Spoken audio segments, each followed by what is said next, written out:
Are you ready? Jamie Markley, David Van Camp, and Scott Robbins. We just become best friends. Yep. Making sense of it all. Now I get it. And having... Looking forward to celebrating the 4th of July tomorrow. Yeah.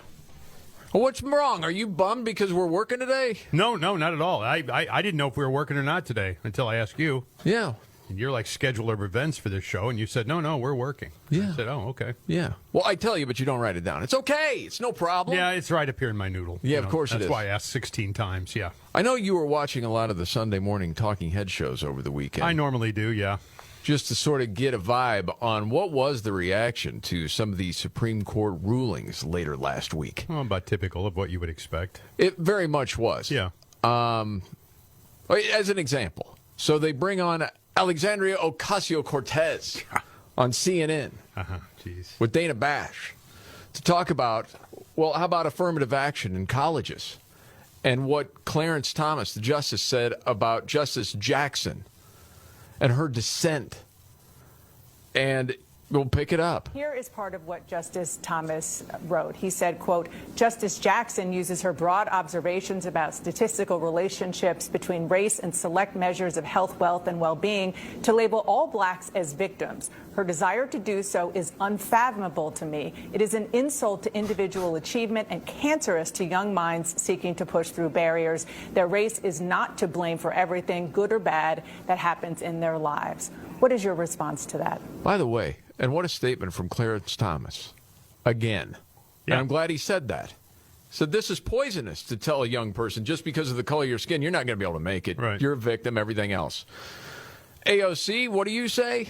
I mean, what Justice Clarence Thomas wrote there, I believe, is profoundly disrespectful. I just think it was profoundly disrespectful to his colleague. It includes sweeping assumptions about her worldview, whereas when you look at what... All right, let's pause there for a second. You're already rolling your eyes, Scott. I know. They just find this lint head and drag her up there. She's going to say dumb things, and Dana Bash is going to nod her head. They set it up on a tee for her. By the way, there's nobody on the planet sitting in Congress right now with more privilege than her. Yes, she's Sandy Cortez. She came from the money, suburbs. Lots of money, went to the finest schools, and you're going to lecture me on, somehow, you're going to lecture me on my privilege. Well, not Shut only up. that, but a black man in his opinion Yes. on what Ketanji Brown Jackson said. But again, they set this on a tee for her to knock it out of the park. She seems to flounder just a bit. Her worldview, whereas when you look at what the response was from Justice Ketanji Brown, we saw that her dissent was grounded in fact. It was grounded in the facts of the case. It did not disparage Clarence Thomas's overall worldview, but as a matter of fact, a nuanced critique of his analysis of the facts of the case. But for him to come out and insinuate that her opinion is due to some sort of inferior or less than, less than really thought out of a stance, I think it's profoundly insulting. And I mean, less than thought out of a take, which you just gave us an example of? Exactly. You're trying to come up with bigger words, and you just got to thought out because you were running out of time. It was rough for her. And I think that he really demonstrated his character, frankly, and his worldview in that critique himself. She's something. Man. A lot of times when you see conservatives and liberals, and I'm sorry to say this just broadly, one is fact-based and one's based on feelings. It happens over and over again. She got part of that backwards. And that was the whole thing with race-based admissions to colleges. I mean, I noticed that in some of these interviews that I happen to see, there was no pushback toward, well, what about Asian Americans? You know, why should they not be given the opportunity when they work their butts off for the opportunity? Right. I don't hear that. It's really interesting. Meanwhile, they brought on Chris Christie on CNN. Why you roll your eyes there, Well, Scott? there's another guy. Okay. I hate Donald Trump. That's his stand. That's what he's running on. Yeah, I was just curious that because he used to be your boy years ago. Oh, years ago, yeah. Yeah, he was your guy. Yeah. Until Bridgegate, and then he said he's going to survive this. He's going to be the president. It didn't work out. Not that I need to bring up every one of your bad takes. Look, man, at the time. I'm just telling you, whoever I endorse, and I try not to because it doesn't matter what I think, right, is going to lose every 100% of the time. I've been wrong several times. Well, I've been wrong every time. Oh, not every time. Well, pretty much every time. When it comes to politics, yes. Mitt's my guy. I remember that from like God, 20. Yeah, I'm embarrassed by that one. That one's embarrassing. We're not here to do this show today for me to just call you out on bad takes. Need deep therapy on that one. Wow. Okay. Anyway, Chris Christie was asked about Justice Sotomayor, okay, and what she had to say about one of the decisions last week.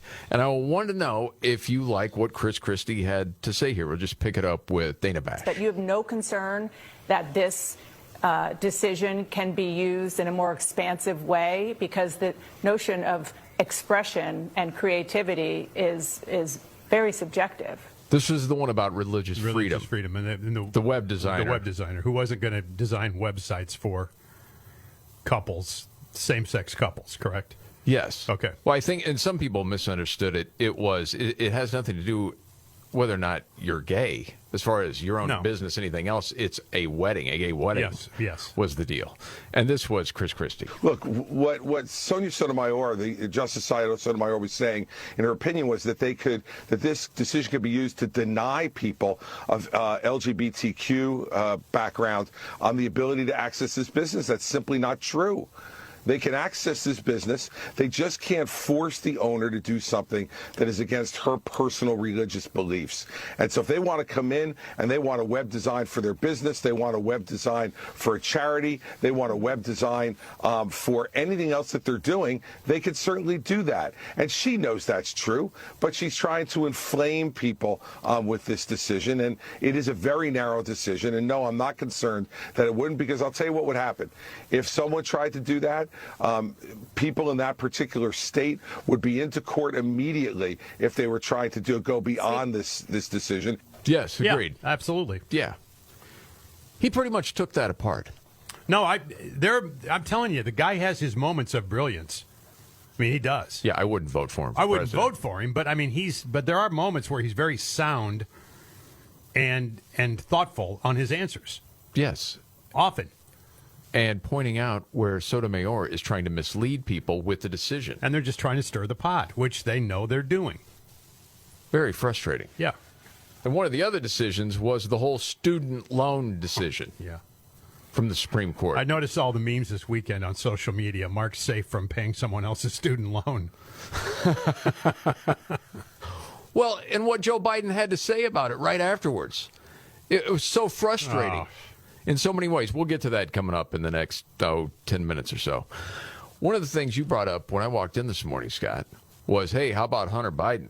Filming himself smoking crack, driving 172 mile an hour in Vegas? Vegas? What is with this narcissist jackass that every move he makes has to be filmed? I mean, seriously. Where did you see this? It was New York Post ran the story first, and then a lot of websites picked it up, Twitchy, Red State, some of the other ones that are out there, conservative websites. But he made a video of himself breaking 2 laws again. But this was in 2018. Yeah. Okay. First crime, smoking crack. The second would be excessive speeding.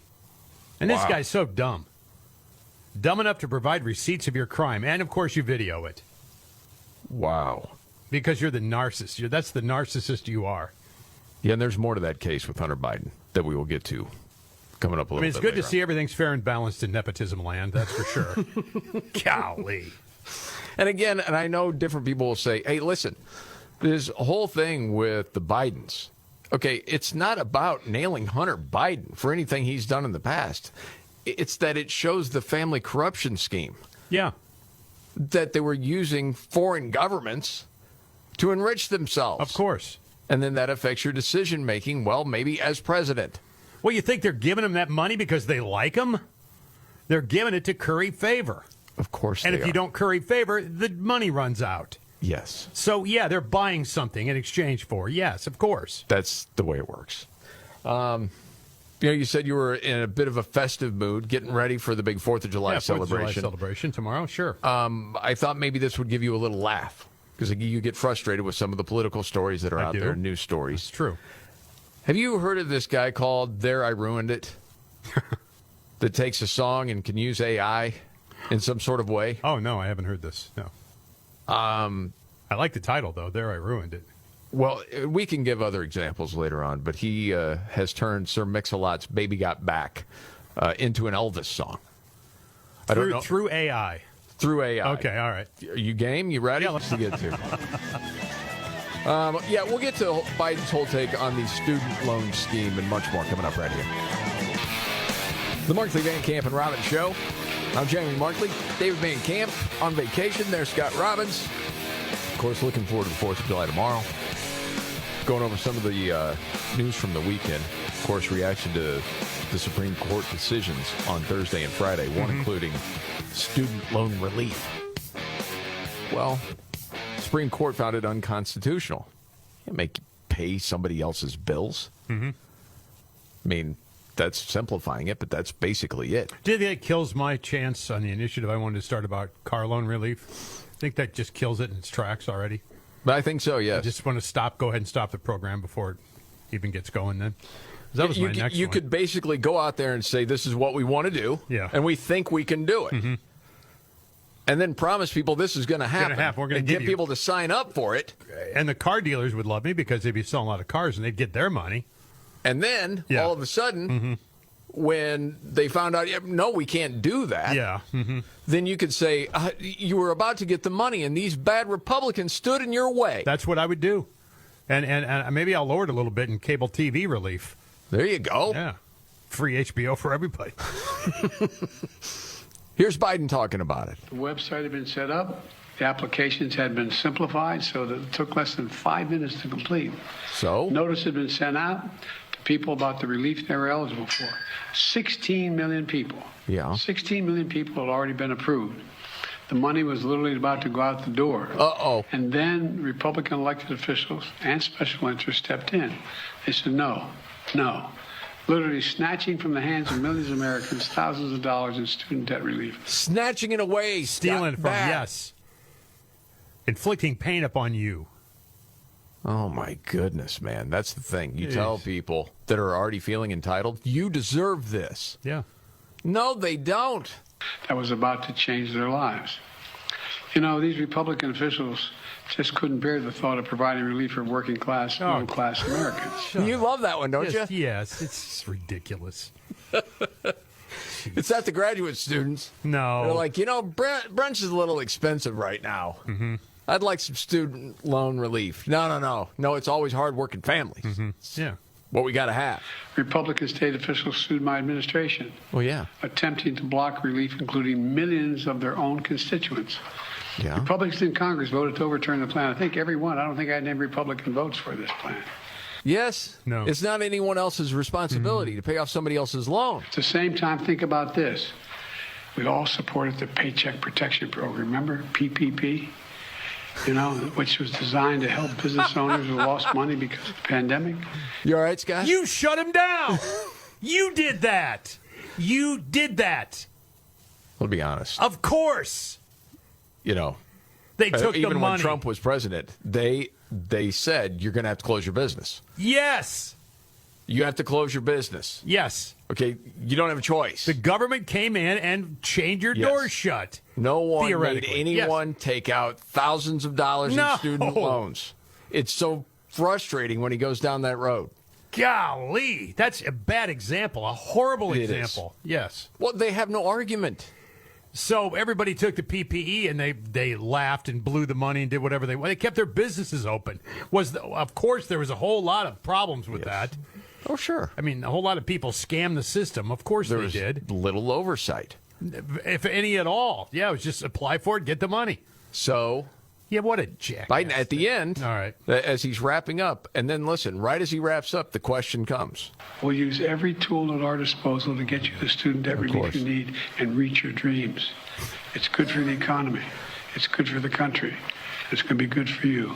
Republicans want your dreams to die.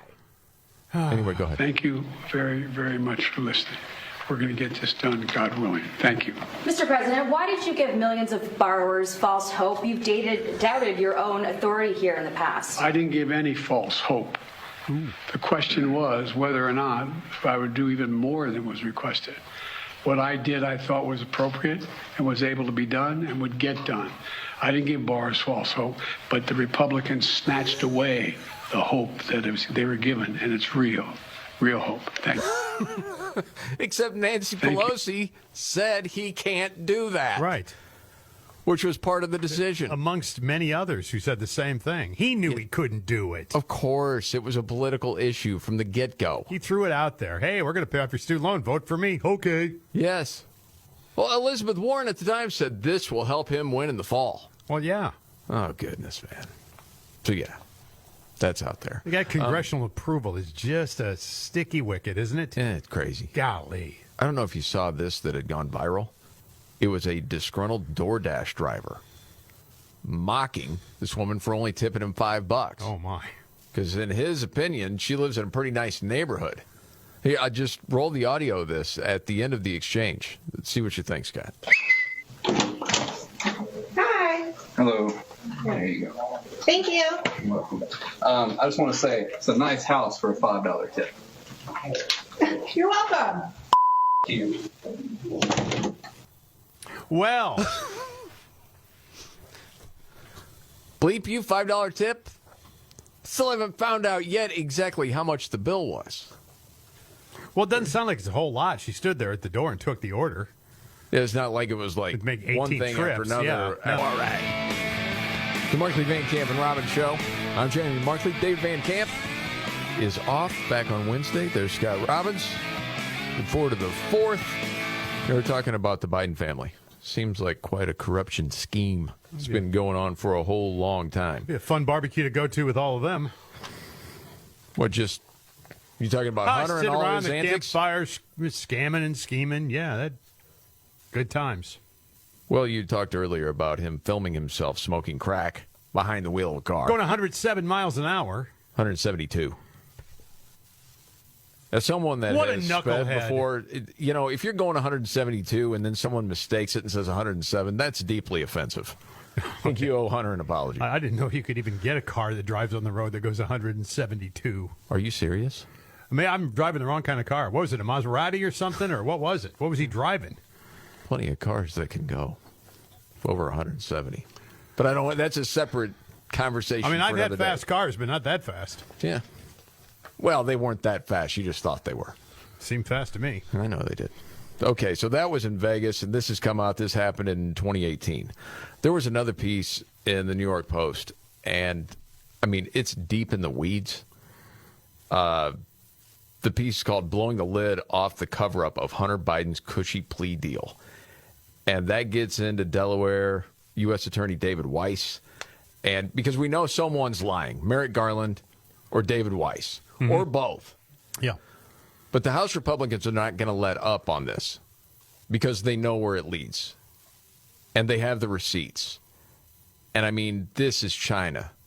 It's Ukraine. It's Romania. It's all these countries, all this money. They're talking $30 to $40 million that were coming into the Bidens. Mm-hmm. And as we were talking about the other day, and they also have 5 or 6 decisions that have been made that didn't make any sense whatsoever as far as us as a country. Right. That, oh, well, maybe everything was greased ahead of time with Joe, and that's why this decision was made. So this story isn't going to go anywhere.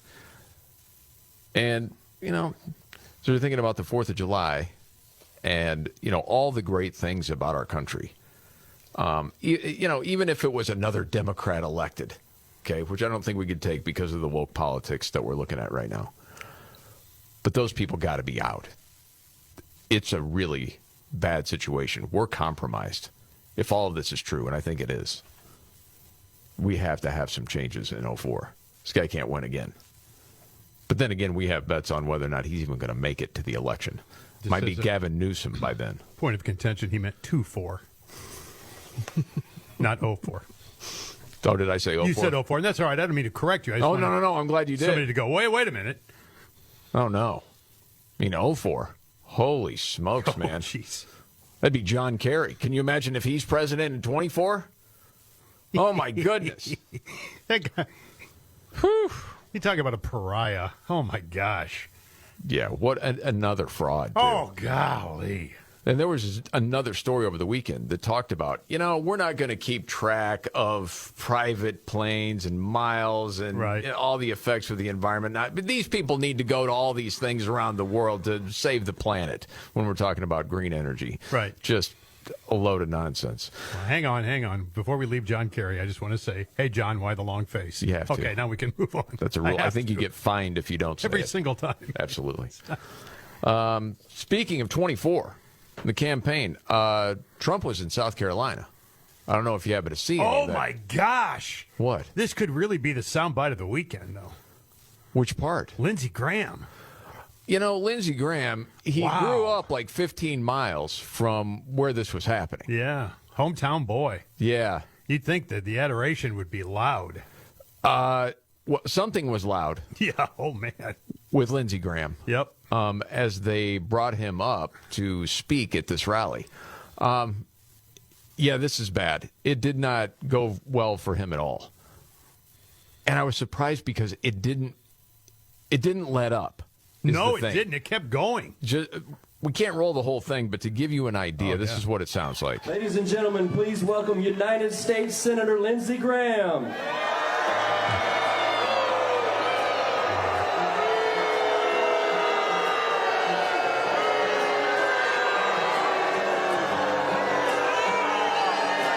Again, that's in his home state. Yeah, his hometown. Why do you think they're booing him like that? Well, they hate him. Why? Because he's a squish. That's why. Do you have the feeling guys like him have sold out the country? Well, sure. Yeah, many times over. Yeah. It's the guts and it's the glory. 100 stripes, 100 Thank y'all. And I was like, thank you. Thank you. Welcome to Pickens. All right, tell me when to stop playing this, man. No, I mean, it's really interesting. It's embarrassing as hell for him because I don't think he thought this was coming either. You know what we need to do right now? He already said thanks once, right? Yeah. All right, we need a thank you count. I'll do it. Oh, okay. There's one. There's one. Okay, roll it. Thank y'all for coming. Thank you very much. Thank you. Thank y'all. Five. Thanks for the booze. Thank you all for coming. Six. Thank you very, very much. Thank you. Thank you. Thanks a bunch.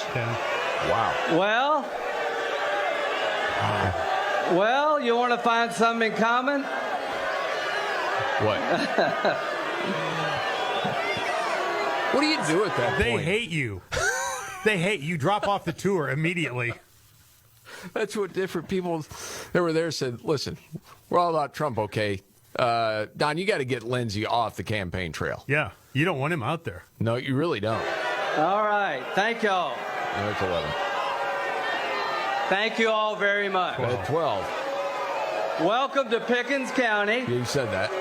A little bit about this county. Just calm down for a second. Uh-oh. I think you'll like this. I was told one time, if someone's angry. Yeah, don't say that. One of the last things you want to say is calm down. If you want to ratchet it up another notch, then go ahead. Hey, calm down. Oh, yeah. Ha! Okay. Hey. Pickens County has more Medal of Honor winners per capita than any place in the nation. And he's not. I was born in this county. I live 15 miles down the road. And there he goes and on from there. 12 Jeez. thank yous, a whole lot of booze. Man. I mean, not the usual Lindsey Graham booze, meaning alcohol. I mean, like people booing boo, that sort of booze. I mean, you've seen some opening acts get booed off the stage before the headliner. Wow. But no, yeah. That's mass hatred right there. That's white hot hatred. It really is. Man. How does he keep getting elected?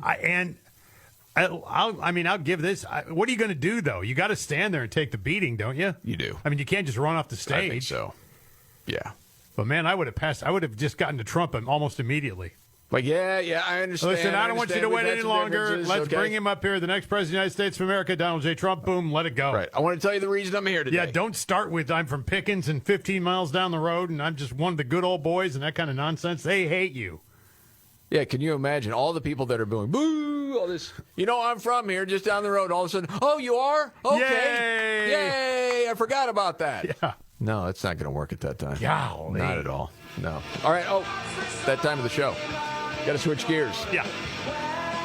Of course, going to you first, Scott. It may be a story that is not the biggest of the day, but it got your attention. Today, what's your story? Well, Joe Biden said he wants to crack down on privilege in education, which is interesting because now we are learning in 2018, the smartest man in the world, Hunter, tapped his dad and a number of the Biden family connections to help get his daughter into the University of Pennsylvania. Oh. Text messages and emails from Hunter Biden's laptop, reviewed by the Washington Free Beacon, by the way, show that Joe and Hunter worked behind the scenes to get a subpar family member into one of the most selective schools in the country. Maisie Biden's college admissions process could raise a number of uncomfortable questions for the president. So, wow. He used his connections to get his granddaughter, who academically was never going to get in, somehow magically get into the school. No privilege there, though, right, Joe? None whatsoever. Golly. Something, isn't it? Yep, sure is. Wow. For my story today, I saw this, and you can check it out for yourself. It's a major study into the impact of the pandemic, COVID-19, on Amish communities. Because in the Amish communities, you know what they said? Not doing any vaccine.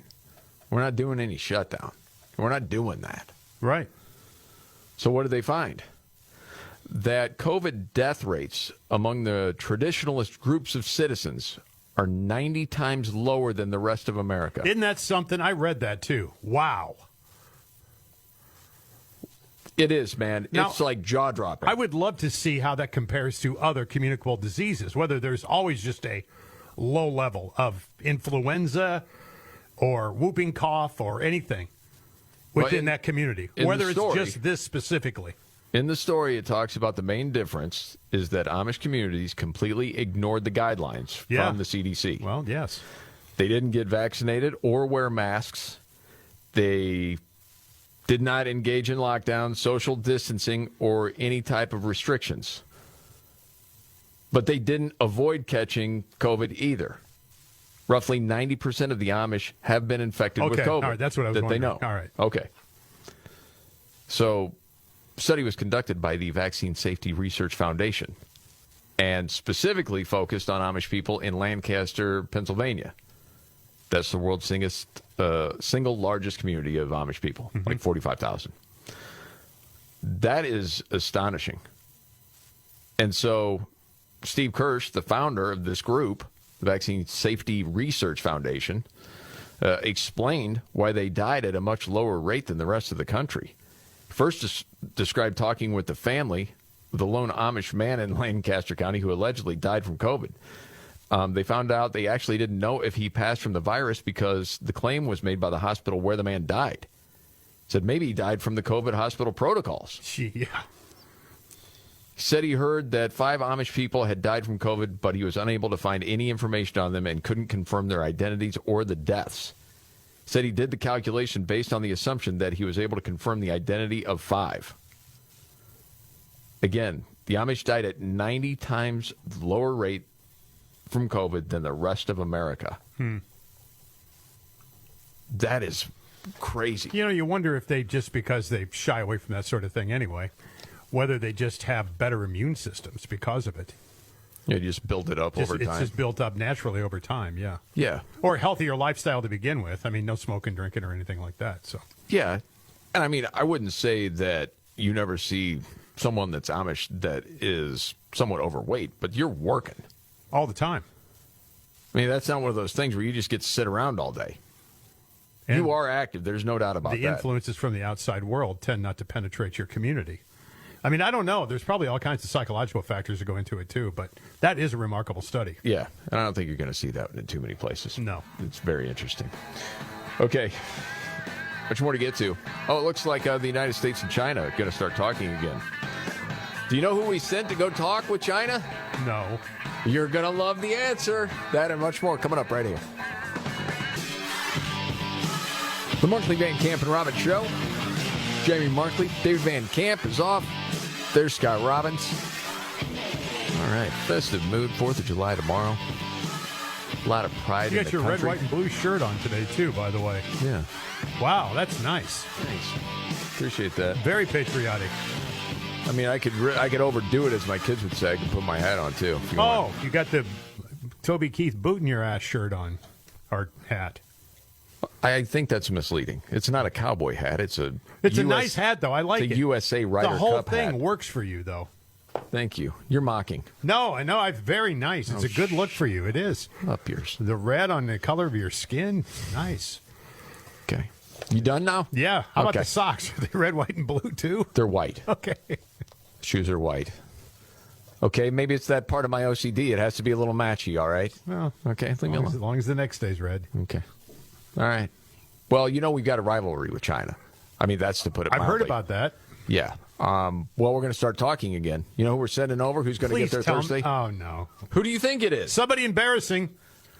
Well, who would you think? Tony Blinken. No, it's somebody else. I'll just play a clip, one of my favorite clips of this person. Look, I think I was wrong then about the path that inflation would take and supply bottlenecks that have affected our economy badly that I at the time didn't fully understand, but we recognize that now. The Treasury Secretary, Janet Yellen, who I'm sure China's thrilled about. She doesn't quite understand that inflation was going to get worse because of the bottlenecks. Would you consider her part of the A-team, though? I don't know what is the A-team in the Biden administration. Who is on it? Well, I was thinking Secretary of State or something like that, but... Well, we're talking about... They're talking about finance, the economy. Yeah. And saying, managing the deepening rivalry will be a central task for Janet Yellen in Beijing this week, Thursday through Sunday. I tell you that with that forceful negotiator on our side, we can't lose, can we? She said, I think a huge risk to the global economy and security would be a real collapse of relations between the United States and China. We need to stabilize our relationships. We need channels of communication. As it's been pointed out several times, since Biden took over, we've sort of become China's female dog. Yeah. What, tough negotiator Janet Yellen's going to go over there? I just don't. What is she going to talk to him about? Well, do you guys think that maybe you could do away with the fossil fuels? They're going to say no. Next. Remember that nonsense from her? Our plan, powered by the Inflation Reduction Act, represents the largest investment in fighting climate change in our country's history. And it will put us well on our way toward a future where we depend on the wind, the sun, and other clean sources of energy. Okay, yeah. That's the Treasury Secretary.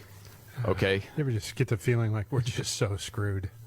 Because if we could just cure it here, then the air we breathe would be fine. It doesn't matter what China does as far as pollution. Yeah. It's never made any sense. No, because it doesn't travel through the air. Wildfires. Golly. Yeah, as long as they have the wildfires in Canada, it won't affect us any. Yeah, at all, no. Yeah, this is the Markley, Van Camp, and Robbins Show. Are you ready? Jamie Markley, David Van Camp, and Scott Robbins. Did we just become best friends? Yep. Making sense of it all. Now I get it. And having some fun. Lighten up, Francis. This is the Markley, Van Camp, and Robbins Show.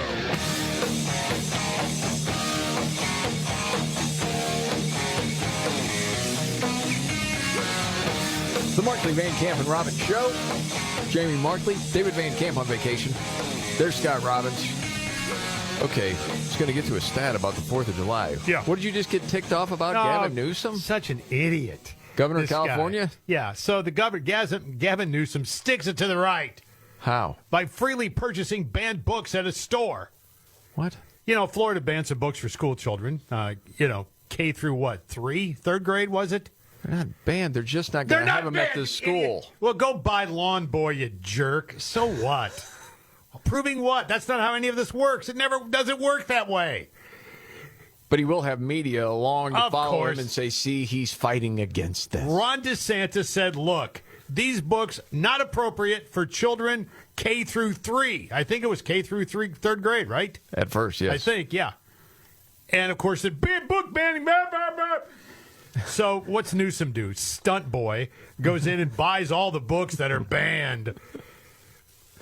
Republicans are banning books, and I'm buying them. Look at me. Well, no, you dope. It was K through 3, but go ahead, be stupid. Who cares? Whatever. It's been expanded in a lot of places. Does it really need to be taught at all in school?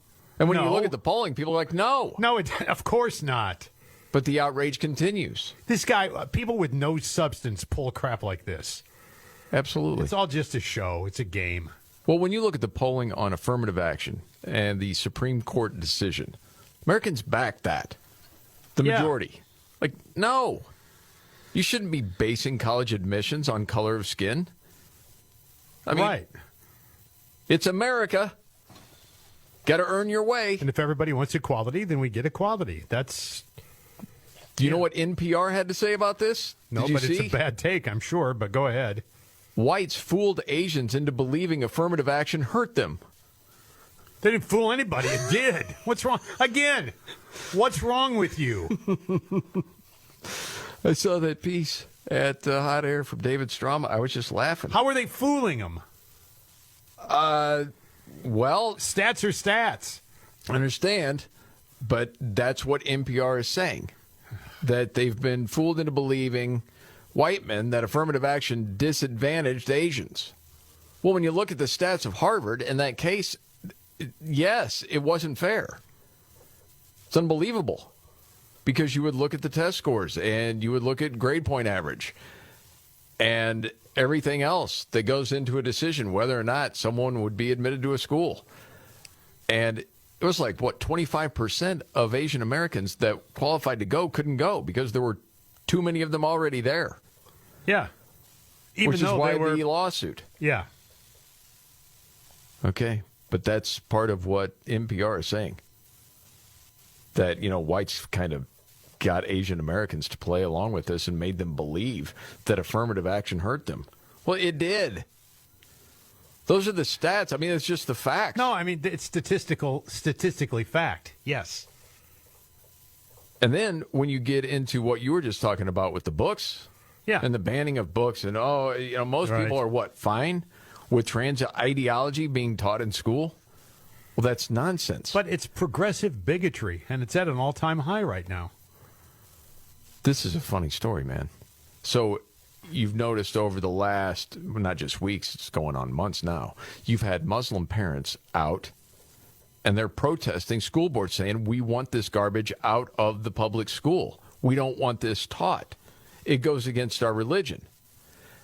And then you had Jen Psaki, former White House press secretary, now doing her own show on MSNBC, talking about, the GOP is actually recruiting Muslims to do this. What? Are you kidding me?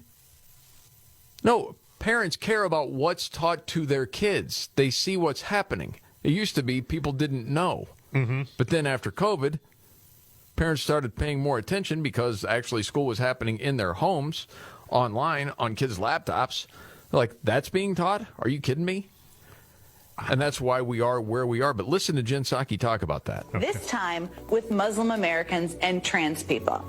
Hear me out here. The GOP is trying to recruit Muslim Americans, a community that makes up less than 2% of the U.S. population, against another tiny marginalized group of Americans, transgender people. It's important to remember that back in 2011, during the Republican primary, the right wing had designated Muslim Americans as public enemy number one. No, that was your narrative from the left. Mm-hmm. Wow. Oftentimes. And often we've also taken the word marginalized, and it's so misused. What does that mean right now? How can something be marginalized when it consumes 95% of the print media, on the on-air media? The acceptance level is at an all-time high in terms of you must accept this. Where's the awareness? So marginalized communities would be, communities that don't get any say-so, that no one pays attention to, that get kicked to the curb. Yeah, so if I were to ask you, say we're off air, Scott. Yeah. And I say to you, okay, a marginalized community, can that be determined by race or is that income? I mean, what is it? I think at one point in time, you certainly could point to income as being marginalized. The less money you have, the more silent your voices are because the government doesn't care about you. But as far as today goes, what would you consider I would think marginalized would be more income based than who you prefer to sleep with or what you prefer your gender is. Well, that's what I would say. Because, or skin color. Right, or anything like that. Marginalized, you can be marginalized because you don't have a big voice, because you don't have the power to have a big voice. You get marginalized. Yeah, that's certainly not trans ideology. No, it's not trans ideology. Yeah, it kind of comes down to, and usually they'll use that with, quote, people of color. Particularly doesn't that all depend? When if your family's together and your dad makes $500,000 a year, are you marginalized? When you associate that with the amount of coverage it gets, the small amount of people versus where it all is, in terms of in our brains, and in front of us all the time. Marginalized to me is abject poverty. That's marginalized to me. Yeah, and even the poorest people in the United States compared to poor people in other places of the world. Well, they're still much better off. Yeah, Holy no question. Smokes, it's not even close. However, they don't have the voices. They're not powerful enough to have the voices. Yeah, that's not exactly who the left calls marginalized. No, of course not. No, that's not marginalized at all. But this is so silly. It's another word that's been misappropriated and tossed around. Agreed. Just silly. Okay, so I mentioned this little 4th of July Gallup poll that I saw. It's kind of a bummer, man. It's kind of sad. We are less patriotic than we used to be. Oh, I can see that every day, can't you? Yes. Yeah. So that's not a surprise. 39% of us say we're extremely proud to be an American. Okay. And that's slightly up from last year. It was 38%. What do you think it was in 2003? Again, it's 39% right now. That consider themselves patriotic. Yes. Extremely proud to be an American. I'm going to say 68%. It was 70% in 2003. Yeah. 39% now. Oh, you can feel the shift.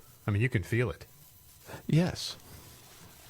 Well, and I think part of it is you have a group that's come up, that are maybe 30 now, sometimes older, that have been taught to hate the United States. Yeah. Oh, it's irredeemable, which isn't true.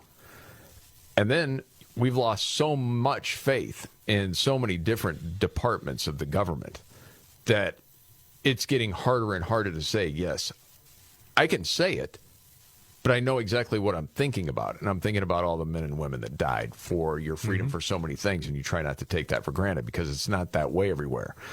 But when you see what some people are trying to do to this country, it's not only concerning, it ticks you off. Yes.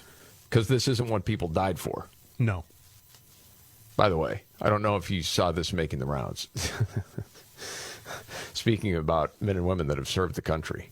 When you go up and ring a doorbell, some people have different doorbells that will make different sounds. Sometimes it's a song, whatever. Yeah. This has gone all over the place, and it was shared with me.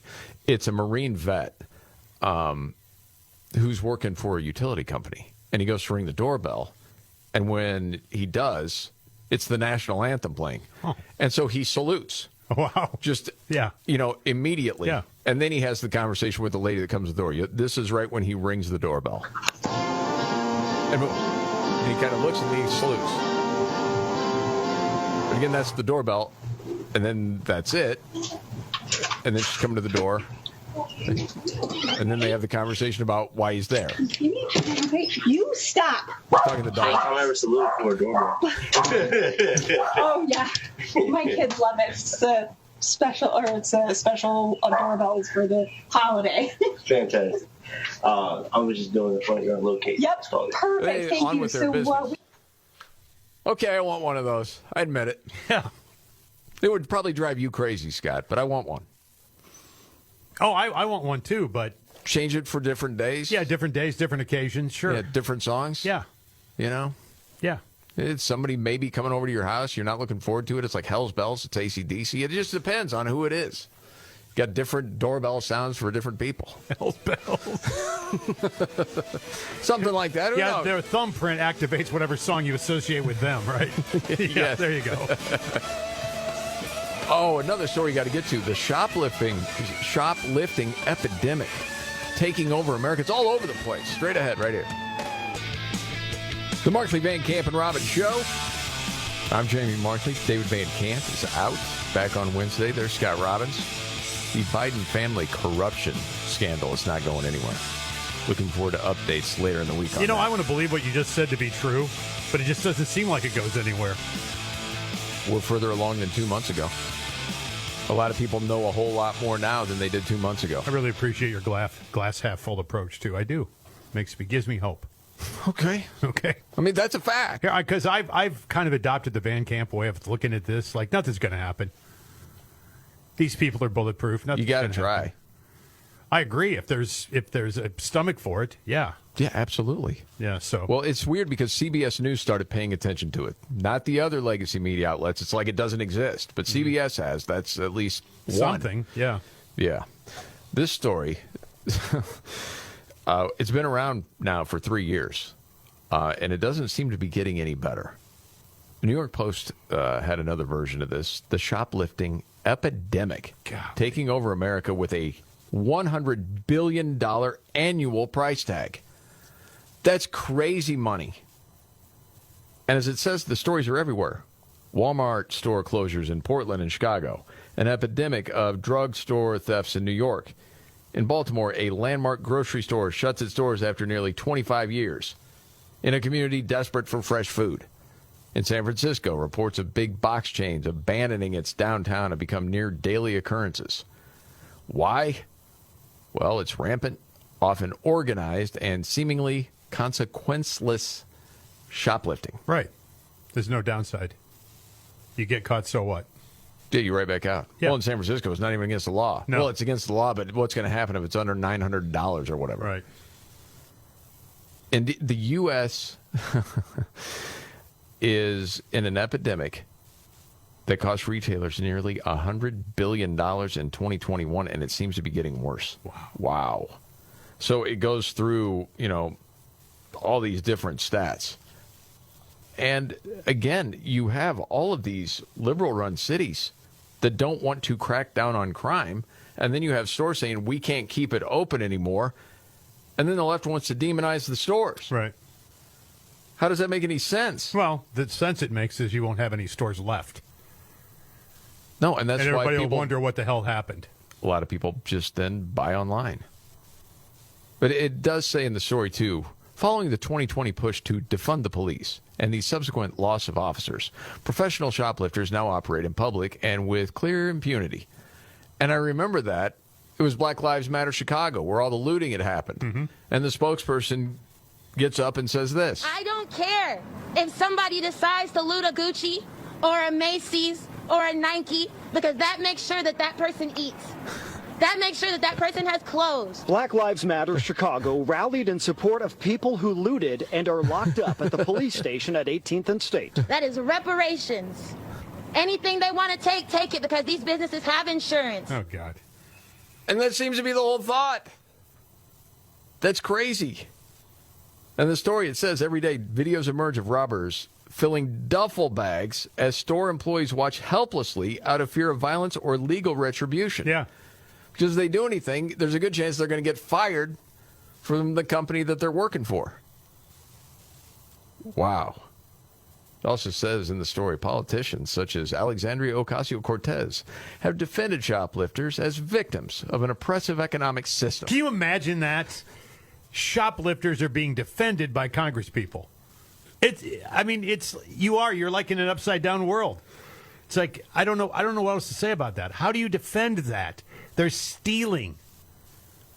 Well, it's the same way the BLM rep did in Chicago. They need to eat. It's an oppressive system, What are they Scott. eating those Gucci purses? What are we talking about here? People are breaking the law, and I'm just supposed to go, well, that's the way it is. You got to have law and order, man. You just do. And again, what happens when they either close the store down or they have to incredibly raise the price to make up for the fact they're getting robbed blind? Yes. Well, it goes on and on, man. It talks about the Walgreens, and then it gets into Walmart, and then Target, and the grocery store in Baltimore. And again, the businesses are in business to make money. Yeah. How can you make money? Yeah. I mean, then you had it so bad, and I saw this story, that they're locking up the ice cream in New York City because people are stealing the ice cream. Like, just $6 Haagen-Dazs. Got to lock it up. People are going to steal it. Because people walk in like, you know what, I think I'd like some ice cream right now. I think I'll just take that. You work at the store, what are you going to do? You can't do anything. I mean, you're told not to do anything. Yes. I mean, again, when you know there's absolutely no consequence to your behavior, none whatsoever, the bad behavior will continue, and it will do nothing but expand. Absolutely. Hey, man, don't steal it. You get in trouble. No, I won't. Yeah. And you're not. All right, you want a nice story? Well, I guess it has a happy ending, I'll say this. Okay. Let's say you are a police officer, okay? You get to the scene, there's a fire, okay, in this apartment building. And someone says, I got 3 dogs up there locked up in crates. Oh, boy. What are you going to do? Go get the dogs. You do. I'm going to try. Okay. What if something happens to you and that's the way you go out and you leave your family? Well, there's a special place for me. Yeah? Okay. I was trying to rescue dogs. Okay. You go right in. No pass go. This officer in Virginia did exactly that, and there's the cam footage of it. Him doing I that. have like 3 dogs in there. Come on, wait.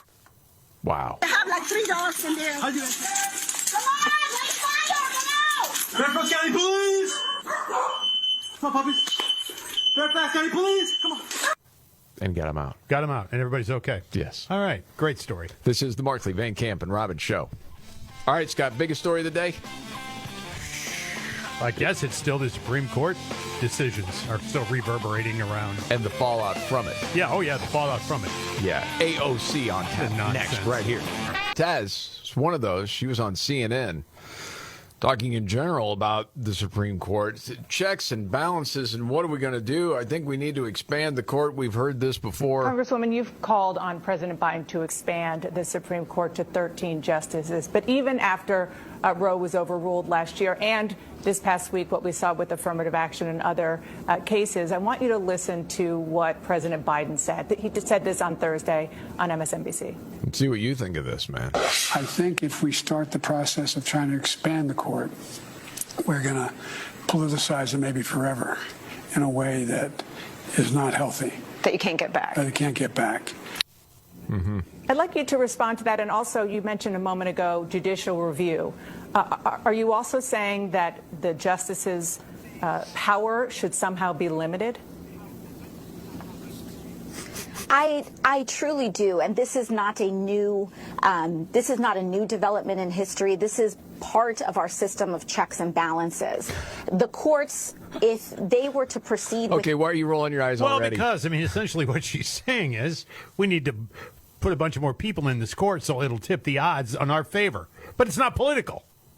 If everything was going our way, it'd be no problem. Right, we would have no problem if it was 6-2, liberal to conservative. Yeah, it'd be just fine. Do not mention packing the court.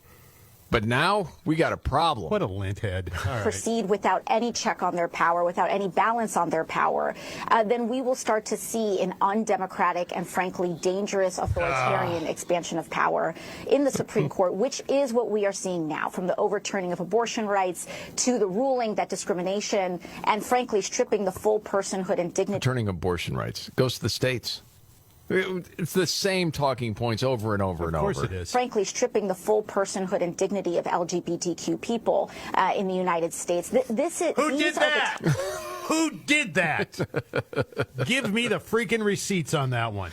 You mean they won't put a website up? That's what you're talking about? Stripping the rights and dignity? Is that what you're talking about? Yes, that's what they're talking about. Well, this is it. Of course. But again, you don't have a host. Hold on a second. Can we go down that road and have you explain that how? They don't do it. No, of course not. Go with your talking points. In the United States, these are the types of rulings that signal a dangerous creep towards authoritarianism and centralization of power in the court. In fact, we have members of the court themselves, with Justice Elena Kagan, saying that the court is beginning to assume the power of a legislature. And right now, whether it is expansion of the court, yeah, I'm sorry. It just goes on from there. They're not doing what you want them to do, so therefore we need to blow it up and start all over again until it does do what I want them to do. Yeah. But we're politicized now. Shut up. You know, say what you will about Donald Trump, but that was major in his administration. The Supreme Court nominees and eventual seating of Supreme Court members, yes. A lot of people have brought that up. Holy smokes. I mean, you think about that, man. That's absolutely true. Yes. And if only Ruth Bader Ginsburg, you know, because we heard all the liberals whining that she stayed too long. She did. She made it about herself here, to be honest. Yeah, and it's true. Turns out that was right, yes. Meanwhile, Elizabeth Warren also very upset. Here we go. About the affirmative action. This is rich. Is this not rich? Is this the richest of all time? A person who has succeeded by lying about her heritage for 40 years, 50 years, saying she's somehow American Indian, lies. And high cheekbones. Her peepaw told her. Oh, yeah, her peepaw told her. Remember? Therefore, whatever peepaw said must be true. Yeah, that's got her admitted to colleges and the prestigiousness of being a minority. It was a lie. Yes. Now she's pissed. Yes. Please. She is. She happened to say an extremist Supreme Court has once again reversed decades of settled law, rolled back the march toward racial justice, and narrowed educational opportunity for all. For all? The Asian Americans who sued? Yeah. How? I don't know. They didn't. No. She's been referred to as Senator Karen, and I think that's appropriate. They don't want to use Pocahontas, just Karen? Just, she is a Karen, too. Okay. Just always whining, complaining. You know what she's not going to stop doing? Fighting for young people with big dreams. I was just going to say fighting, fill in the blank, because she's always fighting for something. Big dreams who deserve an equal chance to pursue their future. Yeah, because they're that's not what now. She's about. Yeah. Yes. Oh, that's hilarious. Yeah. Yeah, there were a lot of people piling on Elizabeth Warren. Well, they should pile on. I mean, that's ridiculous. Again, no self-awareness with these people at all. Yeah. None. Just hilarious. Gosh. And I'm looking at this story, and I've been disappointed with some Fox News stuff over the last few months. But in the story, I'll just show it to you, when they put her picture right see, it made me laugh. That is funny. Yeah. If you were to paint the picture, it is like a portrait of Pocahontas then next to Elizabeth Warren, which underneath it says, remarks by Elizabeth Warren drew immense backlash from social media users, many of whom referred to Warren as Pocahontas, a nickname for the senator by former President Donald Trump. Yeah, you gotta love that. She's inflamed. She's agitated. She's never going to stop working for the hardworking people, those with big dreams, because the Republicans, they're just dream crushers over and over again. Yeah, instead of the dream catcher, they'll make dream crushers. Yes, there you go. It'll be like a Venus flytrap that flies around. I do have some good news for you, Scott, and anyone who really doesn't like kale, but have felt guilted that you don't eat it because it's good for you. Right. There's a new study that found most kale is covered in, quote, forever chemicals. Did you see that? No. You're thinking about your 4th of July barbecue. Yeah. Maybe you had one over the weekend. Maybe there's going to be another one tonight or tomorrow, whatever. Like, what about some kale? It'd be good for you. What about no? The forever chemicals are compounds that don't break down quickly, sometimes taking over 1,000 years, and they're tiny. So they can get into the air, our drinking water, and eventually our bodies. More and more studies are linking them to cancer. So researchers looked at 8 kale samples from grocery stores in the United States, and 7 of them had, quote, disturbing amounts of forever chemicals in them. Ironically, it says they chose kale because they wanted a vegetable with a strong reputation of being healthy. So just buy organic and you're fine. That's what they say, right? Yeah. Well, it turns out, no, maybe not. Somehow, samples of kale labeled USDA organic had the most forever chemicals. The FDA did its own study a few years ago that found no evidence of forever chemicals on kale. So it could be a new trend, but they're not sure. They weren't able to pinpoint how or when the chemicals got on there. Just to ask you, it's a broad question. The FDA, do you trust the FDA? No. Why is that? Well, because I really don't trust any government bureaucracy right now, including the FDA. There's probably political slants on all of it, and I'll probably get a bunch of hate mail for saying that. But I think there's good reason for us not to trust any of these people anymore. Yeah. After the COVID thing, no thanks. Was having, I mean, I'm not saying I won't read it. I'm not saying what they're saying isn't accurate. It probably is. But you've lost the confidence of the American people. All these prestigious FBI, FAA, all of these organizations that we once trusted, we don't anymore because they're liars. Had a conversation with a doctor the other day. But, I know that can be frustrating. The doctor's like, no, I understand. No, it is. And I think agencies at different times have lied to people, and it breaks trust. When I have conversations with my doctor, I want to ask him straight up about things, right? And because I know he's filtered through a lot of the nonsense out there, and he'll advise me one way or another.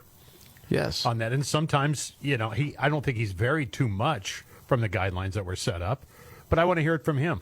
Well, one of the things that Robert Kennedy Jr. said in the town hall he had last week was, listen, there were a whole lot of doctors, say with the opioid epidemic, that whole crisis, that were told by pharmaceutical companies, other officials, hey, it's not addictive. And they believed them and prescribed it to their patients. Now, some doctors maybe knew and didn't care, but there were plenty that believed it. Yeah. That's one of the problems. Yes. So it's not so much, I don't trust my doctor, but it could be, I don't trust the agency or whoever it was that said that's the not thing, addictive. Right? Yeah.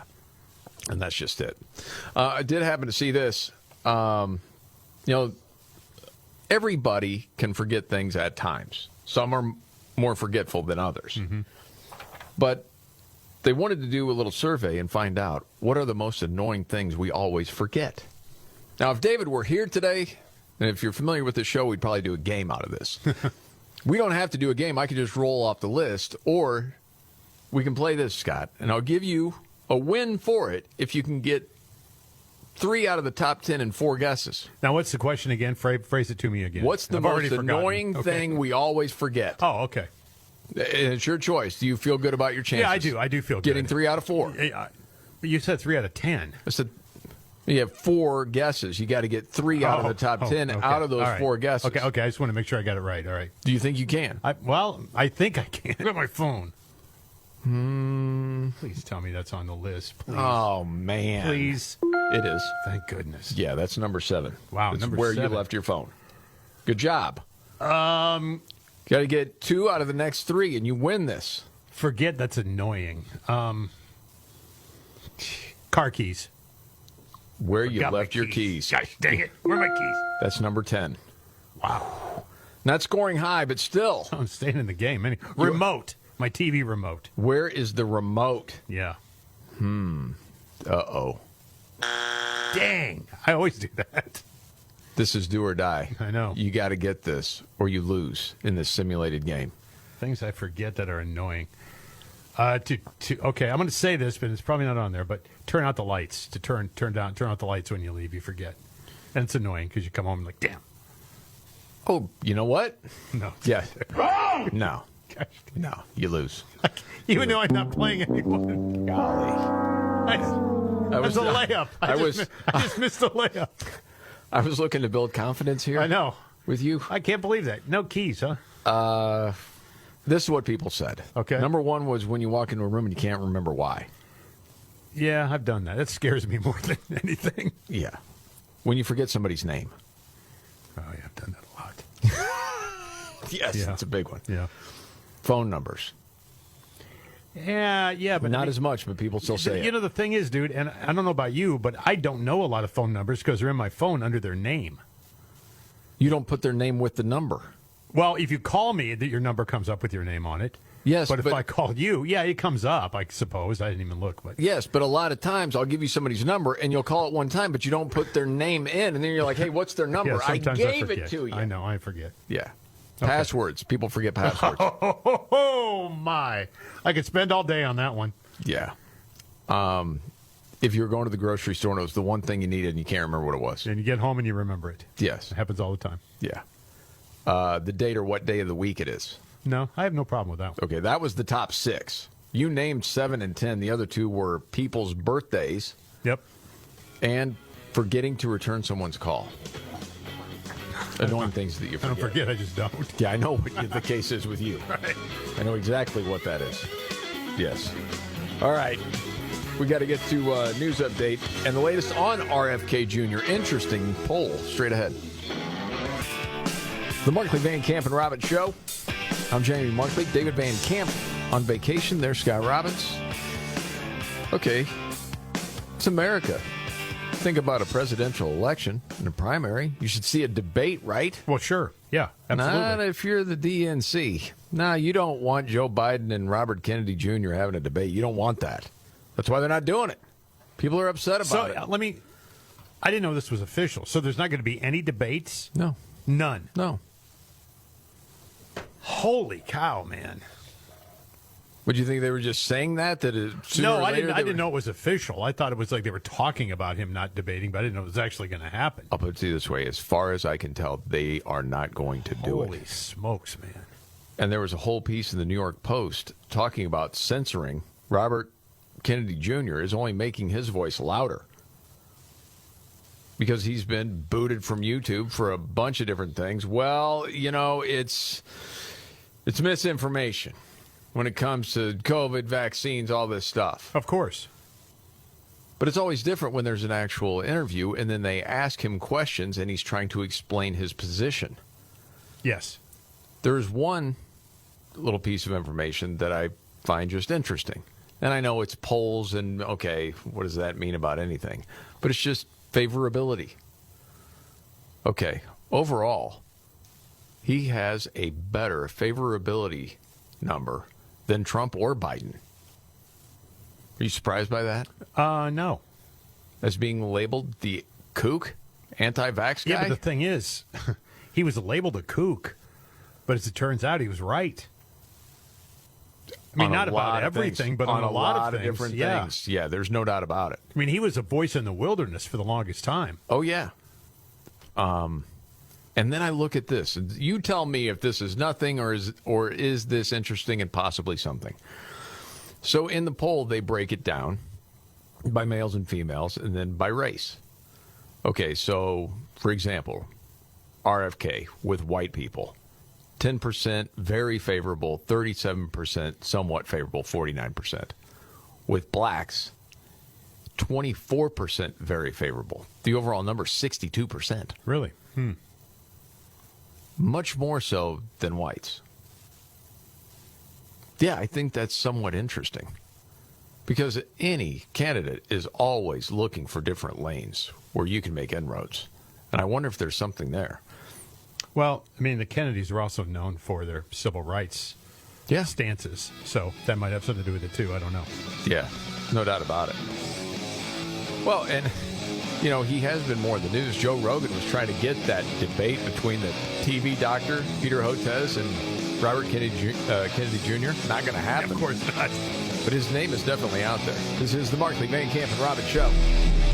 Are you ready? Jamie Markley, David Van Camp, and Scott Robbins. We just become best friends. Yep. Making sense of it all. Now I get it. And having some fun. Lighten up, Francis. This is the polling news out there. When you're For talking who? about, well, just as far as the state we're in right now with the country. Okay. There was a survey that looked at how we view the average American compared to when this poll was done 75 years ago. Oh. And it looks like we're more likely to say people today are selfish. Well, that's inherently true, yes. Spoiled. That's inherently true. Intolerant? Yeah. Immoral? Yeah. Check. So, yeah, it might be a little depressing, but it's hard to argue with the take that people have. And we're much less likely to describe people as generous. I can see that. I suppose, yeah. I know a lot of generous people, though. I do, too. Yeah. We remind each other all the time. Mm-hmm. There are great people all over the place, in the world, especially in the United States. You do. It is just bad news sometimes outweighs it. It gets more attention. You understand why. I'm like you. I mean, I find things to support that I believe in or I've personally been involved with. Yeah, when you're around other like-minded people, just good people. Yeah. There are a lot of those in the United States. There are a lot of great charitable organizations out there. Absolutely. Yeah, doing good stuff. And so thinking about that and thinking about where we're at, not only politically, but where we're at with the president right now.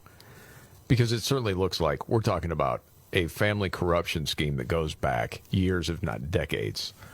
$30 to $40 million funneling into the president's family. Yes. Okay. Legacy media hasn't paid a whole lot of attention to the story outside of CBS, it seems. And I was thinking, man, what if you were a kid in school right now? And I'm not trying to be all cheesy with this take. It just entered my mind of thinking about what if it would have been in the news at the time that the president was mixing up the Declaration of Independence with the Constitution. It would have been unheard of. Oh, my. Yeah. And this happens within the last week, and it's like, it's just another day. The dude's not right. Forget the corruption for a second. He's not all with it, man. It is. Its value system is different, and its respect for institutions is different. And in that sense, it is not as embracing of all what I think the Constitution says. We hold these truths to be self. All men and women are created equal, endowed by their Creator. It's the uniqueness of America. We never fully lived up to it. We never walked away from it. Can you have ever imagined that? No. But right now, it's like, well, yeah, it was Wednesday or Thursday or whenever that happened. Yeah, that's just part of it. That's the president right now. Right. But it's, hey, he's with it. You can't keep up with his schedule. Strength of 10, man. Of course. Yeah. It's weird you bring that up because there was a moment on one of the Talking Head shows this weekend where there was a video of Joe Biden from like 92. Okay. I don't even remember what he was talking about. Maybe it was the fundamental, a marriage is between a man and a woman kind of thing. That was his stance. Yeah, I remember. Compare and contrast, folks. If you don't think there's anything wrong with this guy, compare and contrast. You can't. No. This was a person who was clear-headed, not muddled, who had a thought process that made sense. Even if you agreed or disagreed with it, it didn't matter. There's no stumbling, mumbling around. There was no slurring of words. None of that. None of it. No. I mean, so to say now all of a sudden that this guy is fit as a fiddle and there's not a thing wrong with him is a freaking lie. Just go back and look at some Joe Biden video from 10 years ago. Well, if you want to go back to 2006, I know I played this not that long ago, and some of the things he says in this clip you couldn't say now, but he was talking about illegal immigration. Yeah. on one of the Sunday morning Talking Head shows. And he said, the Democratic position also recognized you got 11 million illegal aliens here. They have to have a way to earn their way into the deal. This is an amnesty. They're required to take 11 years' worth. They pay a fine. They got to learn to speak English. They got to pass tests. I like the English part. Yeah. I like the English part. By the way, They got to learn English. But listen to the guy. But Yes. if you take out what he said, and it's hard to do that now, but you take out what he said versus how he sounds now, and you try to sell me on the fact that there's nothing to see here? Yeah. I mean, how can you do that? Well, remember last week they started the new word Bidenomics. They're going to run on that. How did this make any sense? But under the trickle-down economic theory, 3/4 of U.S. industries grew more consecrated.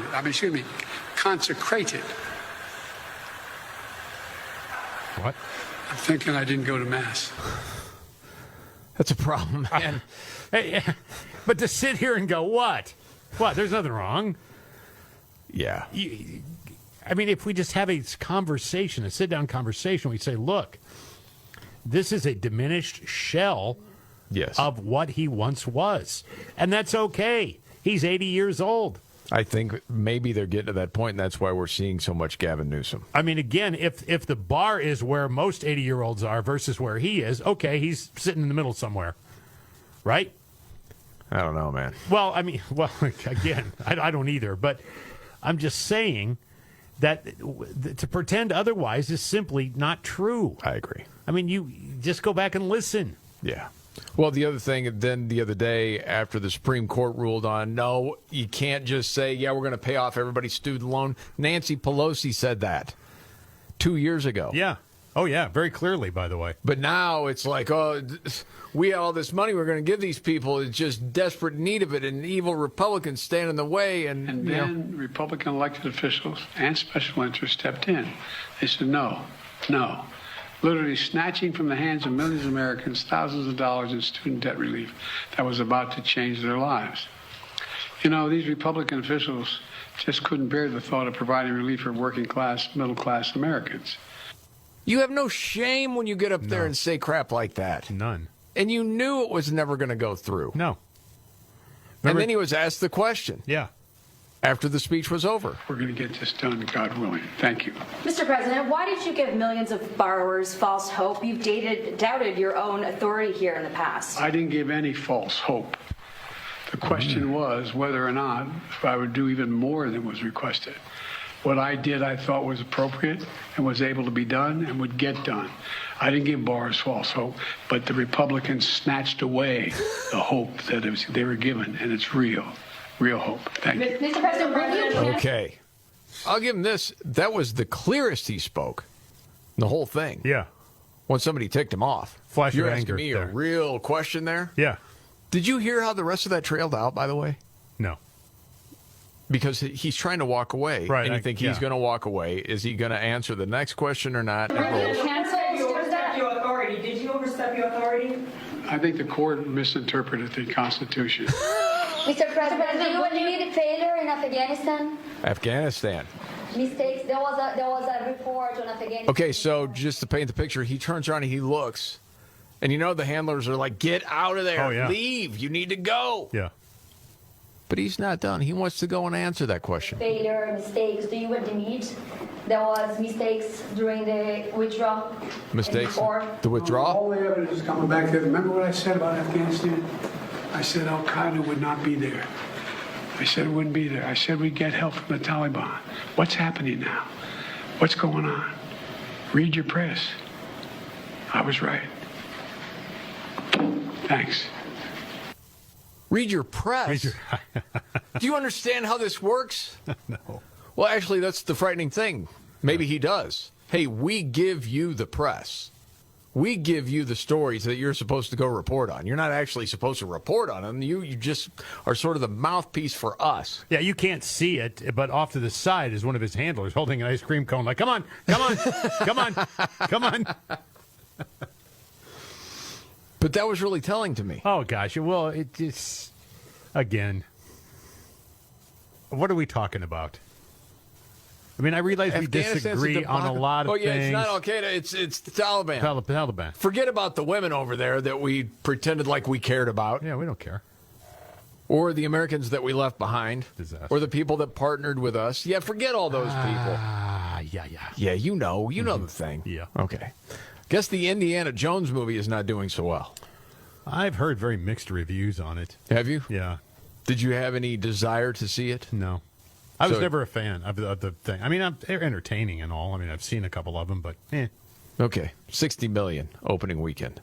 It expected to make $82 million. What's making money right now? Well, The Flash was also a big disappointment. Yeah. Dustbin already. Yeah. So then the question is for some people, well, is Indiana Jones just too old? You only have a shelf life for this? He's got the strength of 10, man. Spry. Are you kidding me? You know, or maybe it's just played out. There seemed to be a lot of excitement for it. Yeah. I mean, there was. I mean, there's a lot of people social media dressing like Indy going to the show. Oh, boy. You know, I mean, it had the hats and everything, you know. Are you talking about younger people? Or are you talking about, like, older people that are... Older people. Really? Yeah. I mean, okay, everybody's got like their getting thing. together with their... Yeah, that's their thing, and they go and they pledge their allegiance to Indiana Jones, you know, so... Why would I be critical of that? Because... It's dorky. Of course you are, yeah. Well, I should save it. I just want to take shots at people. No. And speaking of old... Real quick, the U.S. Senior Open, I realize not a lot of people care about watched it. Golf. Bernard Langer, 65 years old and won that thing. How about that? Has kept himself in shape. He's won 46 times since he was 50. Yeah. Seriously, that's like, okay. That's one of those guys that you're like, you know what? I should try to keep myself in better shape. Like one of those people that you're looking at saying, you didn't know that was possible. And there's different people locally that are running in some sort of 5K or doing something that are a little bit older, that are changing your mind of what's possible. I always love that stuff. Yeah, I watched it with my mom. My mom's 84 to be 85 very soon, but she loves watching golf.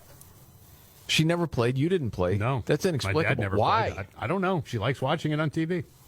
Interesting. Yeah. So we watched golf together yesterday for a while. Well, can you record that sometime? Because I'd love to hear the commentary. We should have it on this show. I would love that. She's always like, where's the ball? Where's the ball? Where is it? If somebody misses a short putt, does she call him a choker? Yeah. Gagged on that one. There's updates straight ahead. All right. The Markley, Van Camp, and Robbins Show. Jamie Markley, David Van Camp on vacation. There's Scott Robbins. Just saw a headline. Hundreds of people lost their jobs at a glass plant that made bottles for Bud Light. I saw that. Would make sense, wouldn't it? You don't even think about the trickle-down effect, do you? You don't. Wow. That whole Dylan Mulvaney thing. And I guess Joe Rogan has caused some controversy because Joe Rogan said that Dylan Mulvaney's mentally ill. Well, okay. Truth hurts some people. Yeah. Yeah, guess that's just the way that rolls. You mentioned the wildfires, the Canadian wildfires. Oh, my gosh. Yeah, they're really not fighting it in a lot of places. And the funny thing is, man, it's everywhere. Yeah. I mean, it's everybody's experiencing this. Across the United States. We've been experiencing that. Yeah. Greatly. So, do you think a lot of people understand the whole deal? What's going on? No, here's what I don't understand. And again, I think you're going to tell me. But it's like, put the damn fires out. What's going on? They don't want to. I know. I read that article. Well, do you understand why then? I don't know if I do or not. Okay. It doesn't sound like you do. I don't think I do. I think I need you to explain it to me. Please help me here, okay?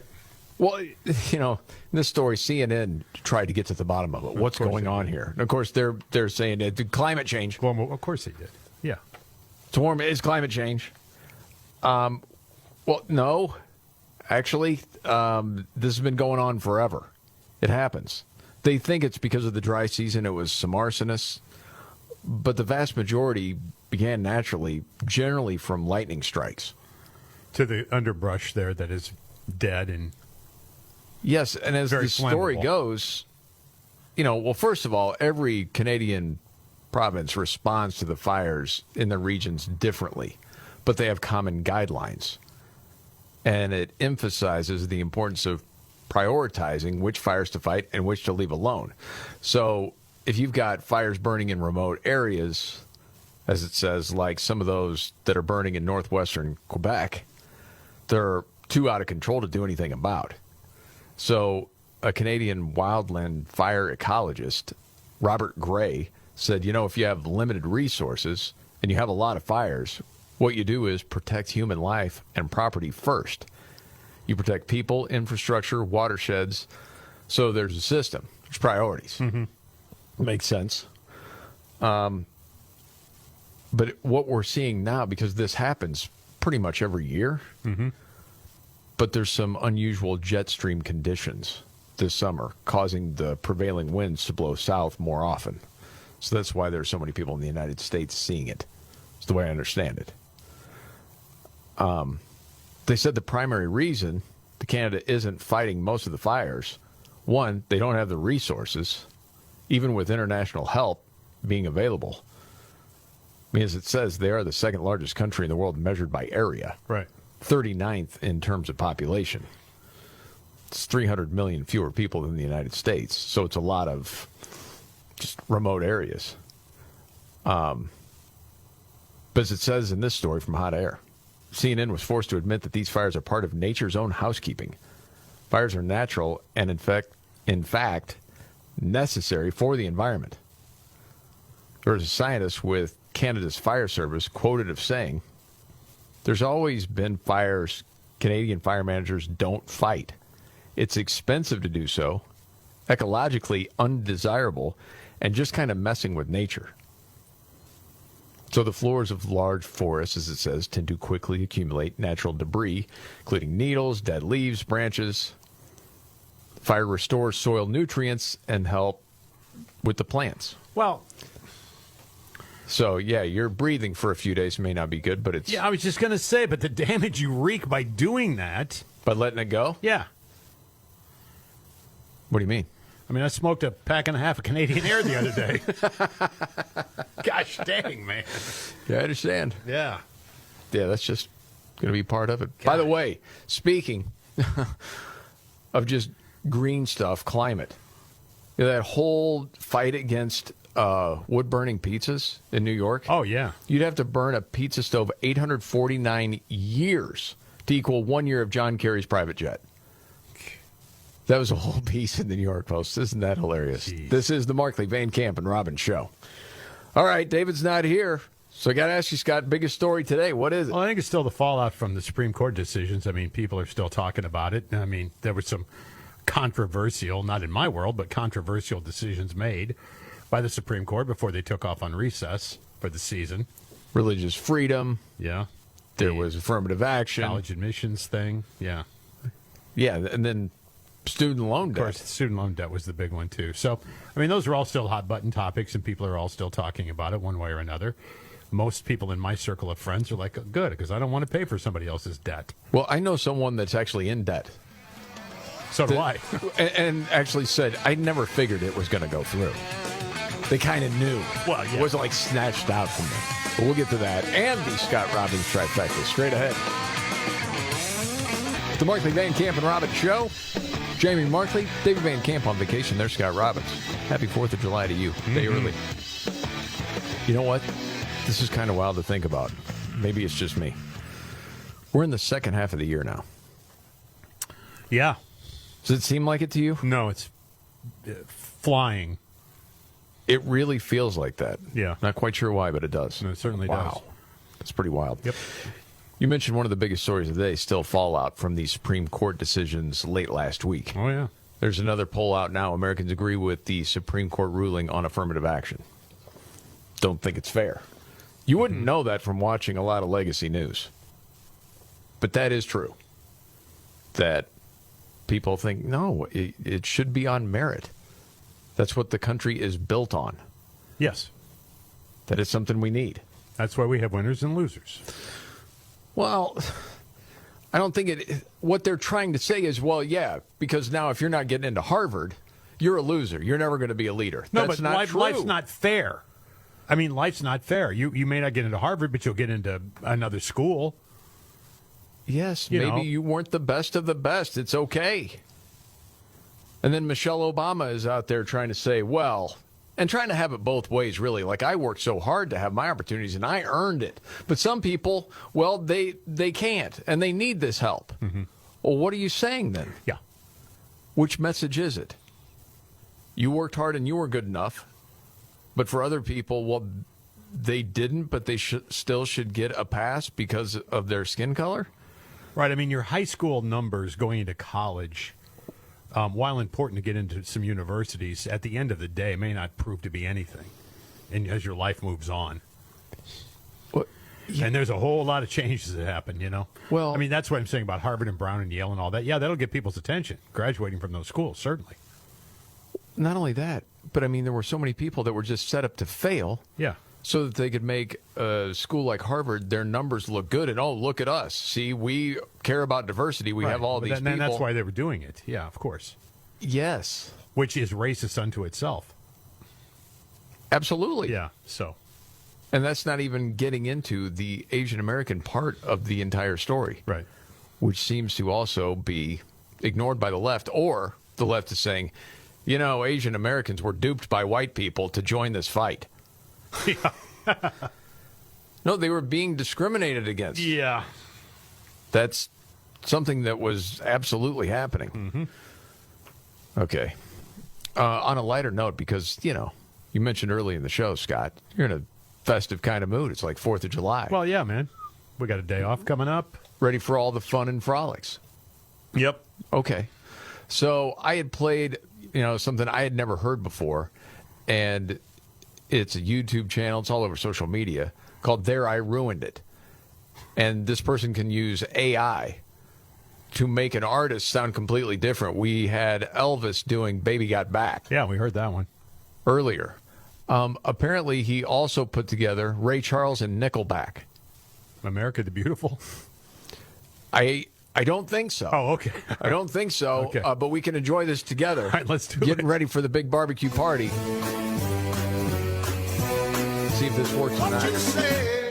Never made it as a wise man. I couldn't cut it as a poor man's feeling. That I'm living like a blind man. I'm just sad without a sense of feeling. This is how you remind me. This is how you remind me of what I really am. It's not like you to say sorry. I was waiting on a different story. Okay, stop for a second.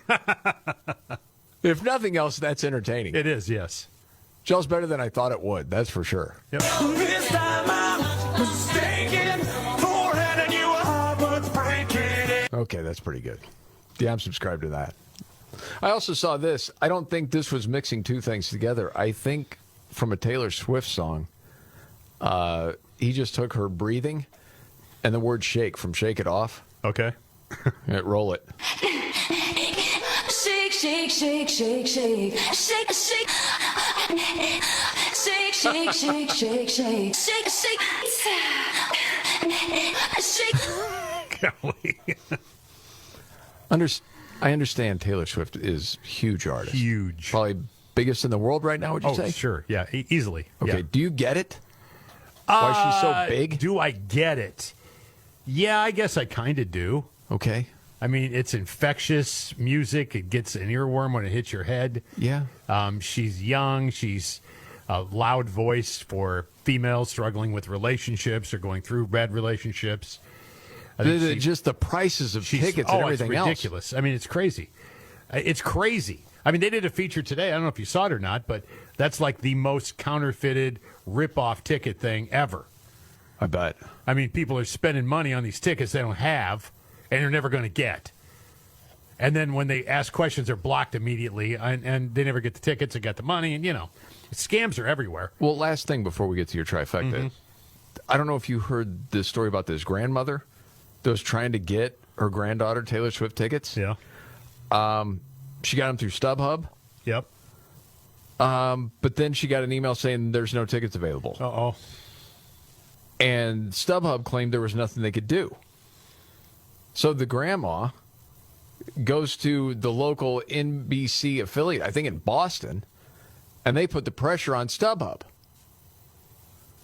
And she got the tickets. Well, good. Better tickets. There's a whole story about it. Just roll the audio. I received an email from StubHub that stated, unfortunately, there are no tickets available. I was ready to cry because I didn't want to tell the 5 girls that they weren't going to go. A woman answered, and she said, I have to be honest with you. You're not going to get tickets. And I did say, what do you mean by the word honest? Have these other people been lying to me? And she said, I'm just telling you, you're not going to get tickets. Then I called you guys. I was hoping that someone could help save the day. I was thrilled, and the girls were thrilled. It was like the best night of my life. Okay. I'm glad the kid got to go. So what are we to learn from that? NBC will lie to you every day with propaganda, but every once in a while they'll come in and put the heat on somebody so your granddaughter can get tickets. Yeah, I just dealt. At least they did something good. I just dealt with Ticketmaster. I had no problem. But it's also dicey to me when I go in and there's something on my phone with my ticket. I don't have the hard ticket in my hand. Yeah, you're an old schooler. Like I know, that. but it makes me nuts because I'm like, okay, is this going to work? I hope so. But the whole StubHub thing, they look bad in that. Yeah, they do look bad. And the resale market on the Taylor Swift tickets are ridiculous. Yes. I mean, just I don't ridiculous. understand that.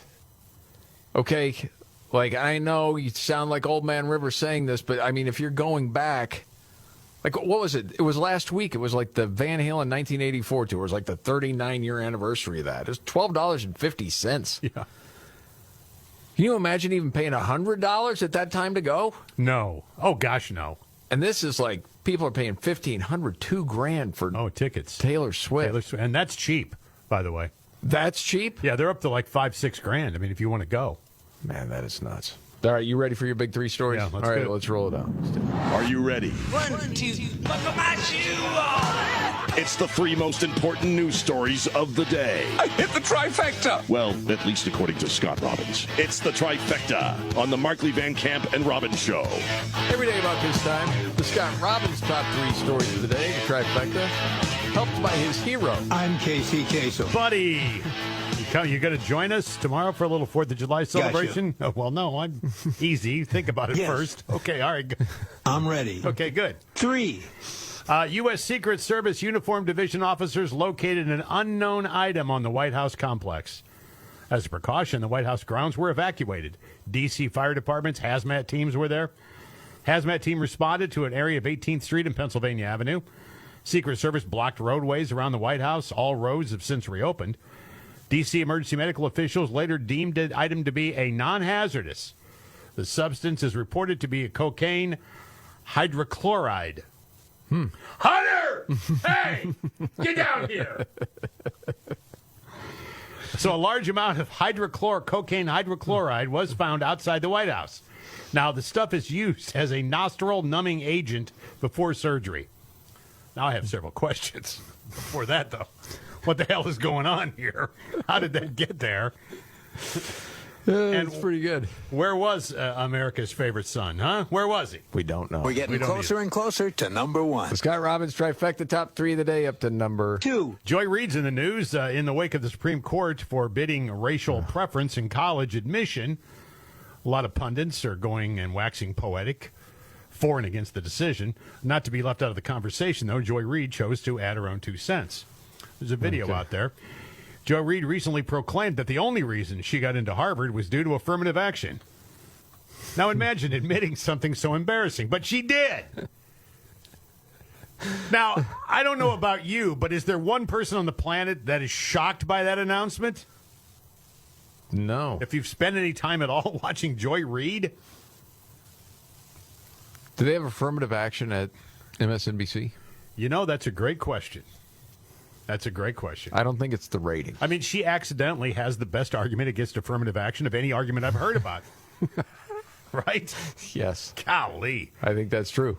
All right. Okay. And the countdown continues. Yes, the Scott Robbins trifecta top 3 of the day up to number 1. Boston University Law School. Very, very prestigious law school. Students there are being urged by the Student Government Association to, quote, seek therapy in the wake of the recent Supreme Court decisions. Therapy? Therapy, which includes the conservative majority's decisions to strike down race-based admissions and Joe Biden's unconstitutional student debt forgiveness transfer scam. So they're saying now, students, we believe, as part of the curriculum and part of our academia world here, that you really should lay down on the couch and explain how unfair this is and how it pains you. They're actually offering that to law students. Oh, my gosh. I feel an emptiness in my heart. Yeah, we're so screwed. Casey has such a soft heart for people. A Supreme Court decisions, you're in law school, it affects you so adversely that you must seek counseling to deal with it. Yeah. And you're going to be representing someone in court? Yeah. Good luck. Build the cry closet now. And there you have it. And that is the Scott Robbins trifecta. Well done. We'd like to adjourn the court. Let's open up the cry closet for 15 minutes. We'll be back in recess. Yeah. All right, we got to get to a news update. And Nimrod's in the news. Straight ahead. It's really been an honor for me. See you, buddy. Goodbye. The Markley, Van Camp, and Robbins Show. Jamie Markley, David Van Camp on vacation back on Wednesday. There's Scott Robbins.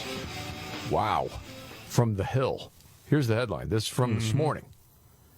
We need a serious conversation about Joe Biden's brain. Yes. I'm just surprised they're actually saying it. Yeah, me too. But, I mean, more and more people are onto this thing now. I mean, look, the decline is, I mean, how can you ignore the decline? How do you just say everything's okay? Well, how do you say that? With you a straight don't, face? but it's not like this is a fresh thing. No, but crying out All loud. men and women created by go. You know the thing. That was when he was running. Yeah, I know. I mean, these have been highlighted on the show several times. We need more mental health workers. Right, I know. Yes, the whole bed, yes. People are very, really, really drug abuse. The violence against women. Yeah, just gibberish sometimes. But it says, okay, we got to have a talk here. You just look at the last week when Biden said, yeah, Vladimir Putin, he's losing the war in Iraq. Yeah. Well, yeah. Of course you remember that. Oh, yeah, we have plans to build a railroad from the Pacific all the way across the Indian Ocean. That was earlier in June. Yeah, there's no such plan. But you know what he meant.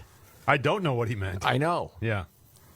Also in June, he promised to conserve 30% of the United States lands and water by the year he won the presidency, if you remember, by 2020. Oh, yeah. Committed to by 2020, we'll have conserved 30% of all the lands and waters in the United States. Mm-hmm. You know, that sort of thing. Brooklyn is governor, and when he be pre-K, the pre-K. People are clapping. What? What are you clapping about? Yes. Wow. And it goes on and on and on. I know. Remember the day he said, God save the Queen? People are like, what is he talking about? That's all in June. And as we've brought up before, you kind of get used to it.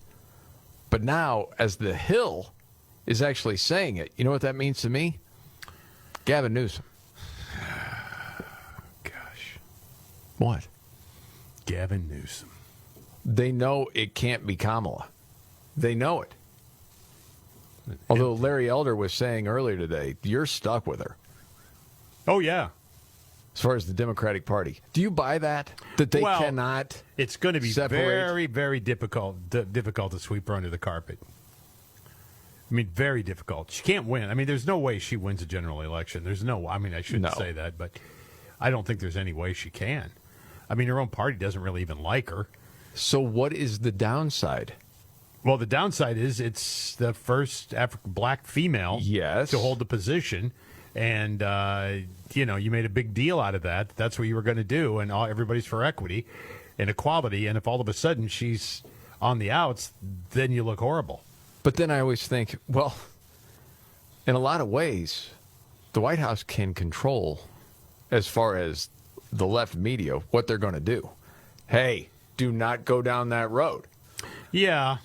Just don't do it. You got to give us a little protection here. But you created her, and Frankenstein is when if it's loose and marauding its way through the hills of our country, then that's a problem. Yeah, I suppose that's true. Yeah.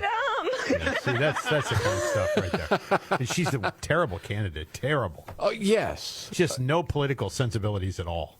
No. And we don't need to go over any of it. It is time for us to do what we have been doing, and that time is every day. I know. She says it 5 times. Every day it is time for us to agree that there are things and tools that are available. Yeah, I know. Enough. All right, we got to get to Nimrods. Get to Nimrods. No more Kamala. When the going gets tough, Damn it, this is too hard. the dumb get dumber.